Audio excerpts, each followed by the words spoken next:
नमस्कार. डॉक्टर समाधान काळे यूट्यूब चॅनलमध्ये आपले सर्वांचे स्वागत आहे. आजचा विषय आहे टायफॉइड. त्याला विषम ज्वर पण असे म्हटले जाते. टायफॉइड हा रोग साल्मोनेला टायफी या जीवाणूच्या संसर्गामुळे होतो. या रोगामध्ये तापेचा ठराविक चढ उतार असतो आणि आतड्यामध्ये व्रण म्हणजे जखमा होतात. तापाचा काळ अनिश्चित असतो आणि एकदा टायफॉइड झाल्यावर पुन्हा पुन्हा होऊ शकतो. टायफॉइड हा संसर्गजन्य रोग आहे आणि एका माणसाकडून दुसऱ्या माणसाला होऊ शकतो. उष्णकटिबंधातल्या लोकांना आणि अस्वच्छ राहणीमान असलेल्या लोकांना हा बहुत करून होतो. आता याची लक्षणे काय आहेत? लागण झाल्यापासून रोगाचे स्वरूप प्रकट होण्यासाठी 10 दिवस ते 2 आठवडे लागतात. रुग्णाला थंडी वाजते, थकवा येतो, अशक्तपणा येतो, डोके दुखते आणि भूक लागत नाही, कंबर दुखते, जुलाब होतात किंवा बद्धकोष्ठता होते म्हणजे पोट पण साफ होत नाही. बऱ्याच जणांना ब्रॉन्कायटिसचा त्रास होऊ शकतो. त्यामुळे अगदी सुरुवातीला न्यूमोनियाची लक्षणे दिसतात. ताप चालला की तो 10 दिवस किंवा 2 आठवडे कमी होत नाही. संध्याकाळी ताप वाढतो आणि सकाळी कमी होतो. दुसऱ्या आठवड्यात अंगावर लाल पुरळ उमटतात. नीट काळजी घेतली नाही तर हाडांचा दाह किंवा आंत्रव्रण म्हणजे आतमध्ये आतड्यामध्ये जखमा होतात. भूक जास्त मंदावते, जीभ कोरडी पडते आणि जिभेच्या मध्य भागावर पांढरा थर जमा होतो. चौथ्या आठवड्यामध्ये हळूहळू ताप पूर्ण उतरतो. टायफॉइड होण्याची लक्षणे काय आहेत? स्वच्छतेचा अभाव हे टायफॉइड होण्याचे मूळ कारण आहे.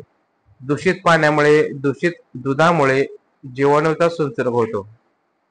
इतर दूषित पदार्थातूनही संसर्ग होऊ शकतो. काही व्यक्तीच्या नखामध्ये टायफॉइडचे जीवाणू कायम असतात.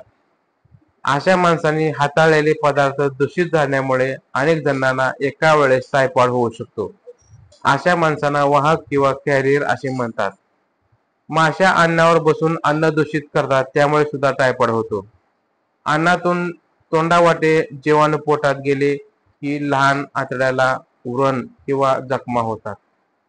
चुकीचा आहार आणि अयोग्य आहार सेवन केल्यामुळे शरीरामध्ये विषारी आणि टाकाऊ पदार्थ साठल्यामुळे टायफॉइड होतो. आतड्यामध्ये असे विषारी वातावरण तयार झाले तर टायफॉइडचे जीवाणू त्यावर वाढतात. मांसाहार केल्यानंतर आतड्यामध्ये हे मांस बराच वेळ राहिल्यामुळे ते सडले जाते आणि त्यामुळे तेथे विषारी पदार्थ भरपूर प्रमाणामध्ये साठतात आणि त्यावर टायफॉइडचे जीवाणू वाढतात. त्यामुळे सुद्धा आपल्याला टायफॉइड होऊ शकतो. आता यावर उपचार काय? तर प्रत्येकाने आपली वैयक्तिक स्वच्छता राखणे गरजेचे आहे. केस स्वच्छ ठेवणे, वेळोवेळी नखे कापणे गरजेचे आहे. कारण की नखामध्ये घाण बसली जाते, मळ बसला जातो, त्यामध्ये अनेक जंतू असतात. त्यामध्ये टायफॉइडचेही जंतू असतात. त्यामुळे स्वतःलाही टायफॉइड होऊ शकते किंवा आपण त्यामुळे दुसऱ्यालाही टायफॉइड होऊ शकतो. आपण टायफॉइड ह्या आजाराचे वाहक होऊ शकतो.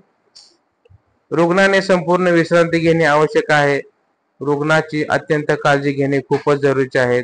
त्याला दूध, फळांचा रस द्यावा. संत्र्याचा रस जास्त गुणकारी असतो. संत्र्याच्या रसामध्ये निंबे पाणी मिसळून काही दिवस दिल्यास खूप लवकर सुधारणा होते. टायफॉइडच्या तापेमध्ये पचनसंस्था बिघडली असते आणि रक्त दूषित झालेले असते. त्याला टॉक्सेमिया असे म्हणतात. जिभेवर पांढरा थर जमा होतो. लाळेची निर्मिती होत नसल्यामुळे जीभ कोरडी पडते. त्यामुळे पाणी पिव्यासे वाटते आणि भूक लागत नाही. म्हणून अशा वेळेमध्ये संत्र्याचा रस अतिशय उपयुक्त आहे. संत्र्याच्या रसामुळे शक्ती येते, लघवीचे प्रमाण वाढते, रोग प्रतिकार शक्ती वाढते, त्यामुळे सुधारणा लवकर होते. याच काळात गरम पाण्याचा इनिमा घ्यावा. ताप 103 डिग्री फॅरनहाइट पेक्षा जास्त असेल तर कपाळावर थंड पाण्याच्या पट्ट्या ठेवाव्यात. पट्ट्या ठेवून ताप उतरत नसेल तर एक चादर थंड पाण्यात बुडवून पिळून काढावी आणि रुग्णाच्या अंगाभोवती गळ्यापासून पायापर्यंत 2 वेळा गुंडाळावे आणि त्यावर उबदार ब्लँकेट टाकावे. दर 3 तासांनी दुसरी चादर गुंडाळावी. पायाशी आणि अंगाजवळ गरम पाण्याच्या बाटल्या ठेवाव्यात. ताप उतरल्यानंतर आणि जिभेवर पांढरा थर गेल्यानंतर पचायला सहज अशी फळे 2 ते 3 दिवस द्यावीत. फळांचा रस पाण्यात मिसळून साखर न घालता थंड आणि कोमट पाणी सतत प्यायला द्यावे. लिंबाच्या रसामध्ये साखर न घालता घेणे चांगले आहे. त्यानंतर हळूहळू संतुलित आहार सुरू करावा. ताजी फळे आणि हलके शिजवलेले अन्न घ्यावे.